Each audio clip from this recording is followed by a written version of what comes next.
Zvinonzwisa tsitsi hazvina kumira zvakanaka hama dzadiwa. Tsaona iyo yakaitika iyo yeZupco and Elzevir buses ava vanonzi vakarovana kuFeatherstone. A serious collision between Zupco and Aylesbury buses took place in Featherstone on Wednesday morning. Details of the incidents remain unclear as investigations are ongoing. Mhuri yeZimbabwe patakazonyatsofambira nyaya tichitsvaga kuti tinyatsonzwisisa kuti chii chakanga chaitika pamabhazi maviri iwayo, takazoona kuti vanhu vakakuwara vakati wandei, asi patazomuka neupdate imwe tichiongorora kuti zvapapi zvakazofamba sei, ndopatazonzwa kuti kune munhu mumwe chete atozorasikirwa neupenyu hwake muburikidza netsaona iyoyi yakaitika.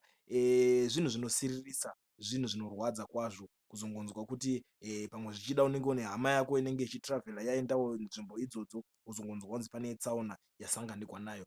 Asi mhuri yeZimbabwe hatina zvatingazviita, ndo zvinhu zviripo, ndo zvinhu zviri kungoitikawo munyika. Handizoziviwo kuti imimo muchinzwawo nyaya dzakadai chii chamunofungawo kuti chingada kugadziriswa panyika yeZimbabwe kuti zvinhu zvakadai zvisarambe zvichiitika pese pese. Ndinozviziva munazvo zvekutaura, ndiudzeiwo mucomment section mobva malaika kuitira kuti tikwanise kuramba tichikupai maupdates nezvizhinji zvinonga zvichiitika munyika.